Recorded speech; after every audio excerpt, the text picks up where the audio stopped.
Mom, you said you had a brain hemorrhage, which might leave you paralyzed and in need of care. The day after my mother collapsed, I tearfully told my husband and mother-in-law who met me. Then my husband, a little surprised, says something like this. Huh, elderly care? Why don't you just put her in a cheap facility? Hey, you're joking, right? She's my only mother. As I strained to say this, my husband chuckled dismissively. You married into this, so your family is irrelevant. And of course, I won't shell out for any facility costs, so don't come leaning on me. Taking advantage of the situation, my mother-in-law, who had been tormenting me, chimed in. Just as my son says, that old hag should just drop dead already. I reached my breaking point. I could endure their mistreatment towards me, but not when they spoke ill of my mother. I'll never forgive them. I'll show them someday, I vowed. A year later, the chance for revenge came. My name is JC, and I'm a 29-year-old housewife. Originally, I lived with my mother while working at a large corporation. My father passed away when I was in elementary school. Since then, my mother Sylvia raised me alone. I loved my mother dearly. She always watched over me with a gentle smile, despite not being economically privileged. My mother worked 2 jobs and raised me to be independent. I wanted to make life easier for her, so I excelled academically and joined my dream company. When I got the job, my mother was overjoyed, saying, "I'm glad your dream came true." In the department I joined, my senior colleague, Curtis, later became my husband.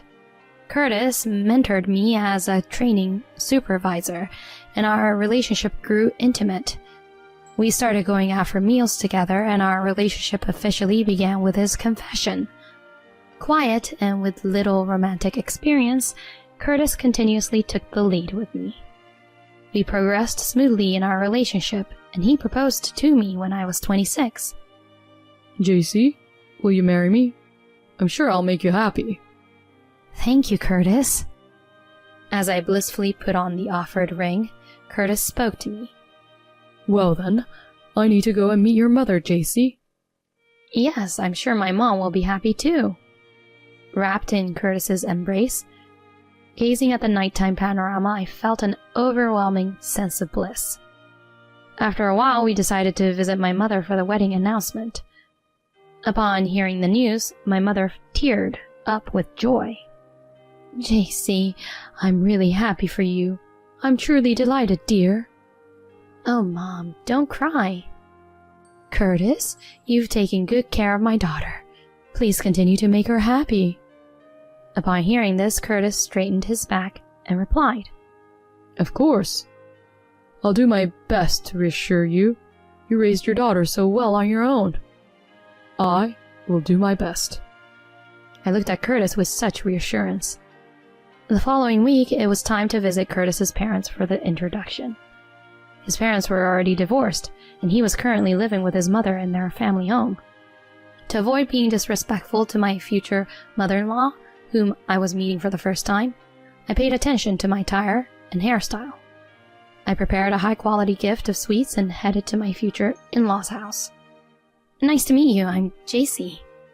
When I nervously made this introduction, my future mother-in-law scanned me from head to toe. Oh my, Curtis, you surprised me. I never expected you to bring such a plain person. Hearing these words as the first thing said, I involuntarily froze. That's when Curtis said something like this. Easy there, Mom. Isn't she better than a flashy, extravagant spender? Well, yes, but I was hoping for someone a bit cuter. And this gift box is in poor taste. Couldn't you have brought a cake with a bit more thought? Saying this, she casually tossed the box of baked goods I gave her onto the dining table. I'm sorry. My mother-in-law snorted at me as I got smaller and took a seat. Curtis urged me to sit next to him. So, Mom, I want to marry her. As Curtis announced this, his mother-in-law sighed. Well, Curtis, you are at the age to get married, I suppose. I'll allow it. Oh, thank you. But you, young lady, why don't you quit your job and move in with me? Huh? I looked at Curtis in panic. I had already communicated to him that I wanted to continue working even after marriage, and of course I assumed we would be living together. But Curtis responded happily. Oh, of course, Mom. That's what being a wife is about, right? I was left dumbfounded. After a while, the gathering dispersed, and when we were alone, I protested to Curtis. Hey, Curtis, I told you I want to work even after marriage. Oh, that? I was planned to have you quit once we got married. What are you talking about? It's awkward to have your wife in the same company. Besides, I don't want to be seen as a man who can't support his wife on his own income. With an attitude that seemed natural to him, Curtis continued, and even though I felt dizzy, I persisted. And what about living together? I thought we would have our own place. Huh? Did we talk about that? I live with my parents, so if you're coming in as my wife, living together is a given. But our homes are far apart. The distance between our parents' homes was about a 2-hour drive, and I was uneasy about being separated from my mother. Unaware of my concerns, he continued. What? Coming in as my wife means leaving your parents' house and entering your husband's house. It has nothing to do with your parents, right? My mom is going to be your mother now. But... So you want to call off the marriage? Your mother would be very disappointed, considering how happy she was. With a threatening tone, Curtis says such things. In the end, I agreed to quit my job and live with his parents. It was tough to leave the company I had worked hard to enter and to move away from my mother, but my mother said this to me. JC, that's what marriage is. Do your best to get along with Curtis and his mother. Mom, I understand. And so, after the wedding with Curtis, I moved in with his parents. On the first day of living together, my mother-in-law told me, "From today, all household chores are your responsibility. Do them properly." My mother-in-law didn't work, so I thought household chores would naturally be shared. Still, to avoid conflicts, I reluctantly started unfamiliar household tasks at my in-laws' home. During this time, my mother-in-law watched TV and ate snacks. It seemed she hadn't done much housework before, as their home was quite messy. I was frantically wiping down the place. Before finishing the cleaning, I had to prepare dinner and tidy up the laundry. When Curtis came home and we sat down for dinner, my mother-in-law commented, "What's this meal? It's too bland." Although I followed a recipe from a book and tasted it, thinking it was delicious, my mother-in-law began adding salt and pepper. Curtis followed suit. It's indeed bland. Did you make this, JC? Yes.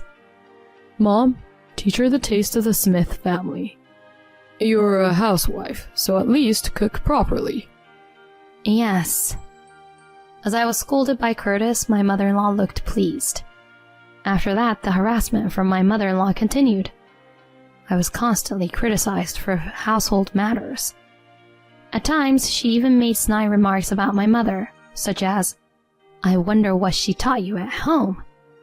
When I complained about it, Curtis did not side with me, but rather sympathized with my mother-in-law and blamed me. This kind of life continued for about a year, and I lost a lot of weight due to stress. Still, thinking about how happy my mother was about the marriage, I couldn't bring myself to suggest a divorce right away. At that time, I received a call on my mobile phone. "Hello? Yes? What? Mom?" The call was from a local major hospital. My mother had collapsed while she was out and was rushed to the hospital. Her condition was extremely critical and they wanted me to come immediately.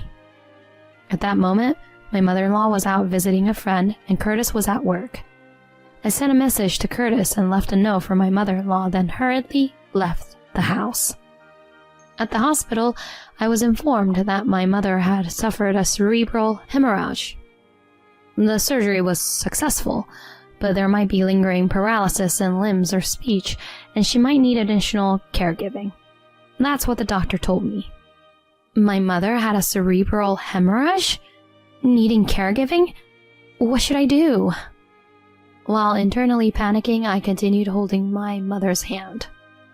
Later, as my mother's condition stabilized, I decided to go back home for the time being. Upon returning home, my husband and mother-in-law were waiting for me. A full-time housewife leaving the house overnight. What's that all about? Thanks to you, my mom and I had to go out for dinner yesterday. My text messages have been read. Despite knowing the situation on my end, Curtis didn't rush to the hospital but instead says such things. But I sent a text message and left a note, right? My mother collapsed and I had no choice but to go. Then my mother-in-law, seemingly disinterested, remarked, I don't care about such things. Just hurry up and do the accumulated housework. With a husband and mother-in-law who doesn't worry about my mother, I pleaded with tears in my eyes. They said my mom had a brain hemorrhage, which could possibly leave her paralyzed and in need of care. Curtis seemed somewhat surprised and responded, Huh? What do you plan to do now? I still don't know, but if caregiving becomes necessary, I'll have to do it. Please understand. Then Curtis came up with this. Huh? Caregiving for an old person? Why not put her in a budget facility or something? Huh? Even my mother-in-law, with a sly smile, joined in, saying, That's right. Don't neglect your household chores over caregiving for your mother. Hey, you're joking, right? She's my only mother. As I uttered those words, Curtis chuckled dismissively. That's why you got married, right?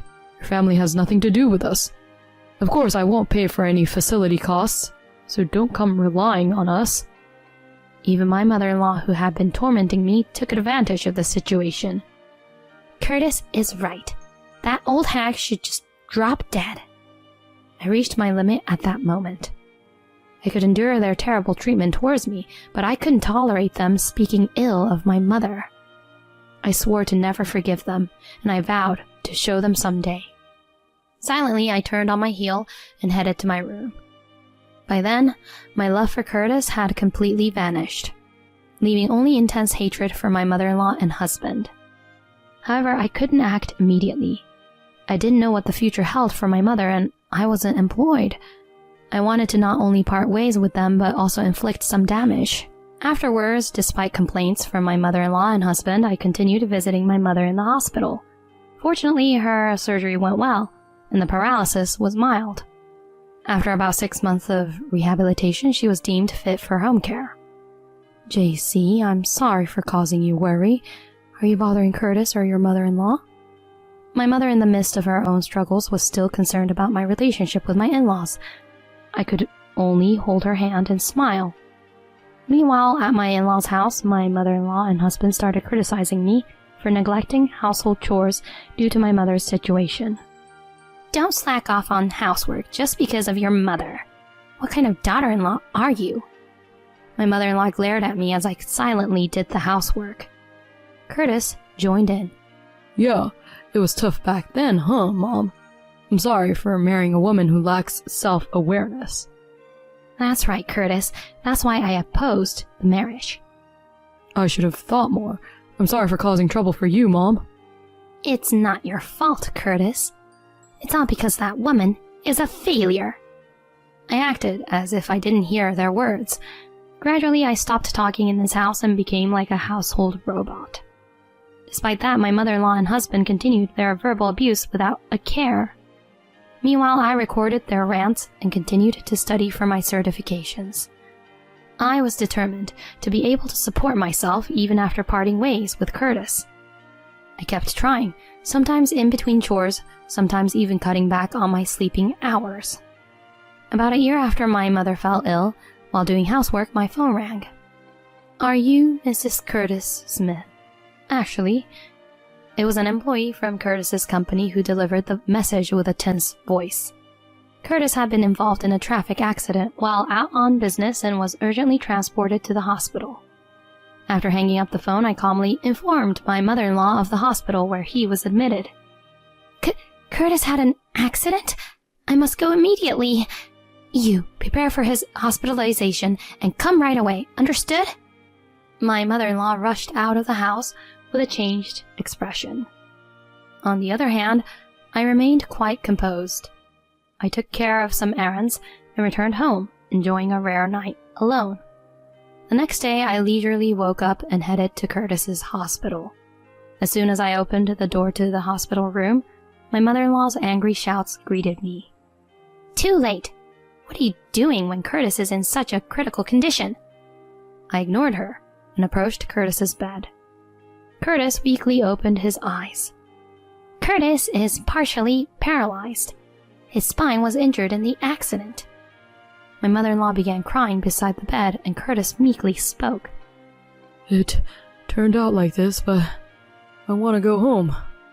JC, I'm counting on you for caregiving from now on.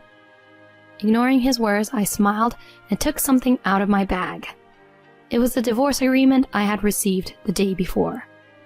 My part was already signed. Curtis, please proceed with the divorce. Huh? As my mother-in-law and husband's eyes widened, I told them matter-of-factly. You told my mother to go to a facility, right? Does that scum of a husband need caregiving? Why not go to a budget facility yourself? What are you saying? My mother-in-law murmured with a trembling voice. I ignored her and handed the divorce agreement with a smile. You can sign it when you're able to get up. I'll be leaving today, so why don't you and your mother help each other and live together? Hey, JC, you're joking, right? You're not going to abandon me in this state, are you? As Curtis pleaded with tears welling up, I retorted, Who abandoned my mother a year ago? Who's going to take care of someone like you? It's karma. Serves you right. Just go to hell, both of you scumbags. Leaving Curtis and my mother-in-law dumbfounded, I walked away. Later, I moved my belongings to my parents' house before my mother-in-law returned. Since we had discussed it in advance, my mother warmly welcomed me back. After a contentious process, Curtis and I divorced. The recordings of Curtis and my mother-in-law's verbal abuse worked in my favor, and I received a fair share of assets. Curtis returned home, and his care fell upon my mother-in-law. Despite receiving insurance money, he couldn't continue working and ended up resigning from his job. He became almost bedridden at home, spiraling into despair. Now my mother-in-law is reportedly struggling to care for him. I heard that my mother-in-law too aged considerably and turned completely white-haired due to the fatigue of caregiving. Despite knowing that, I could only think that it serves her right for the suffering she caused. On the other hand, I returned to work while living with my mother. Thanks to the qualifications I had studied for, I secured a job with similar conditions to my previous one after changing jobs. Fortunately, my mother is doing well and enjoying her hobbies. From now on, I plan to work hard while supporting my mother and strive to brighten my own life.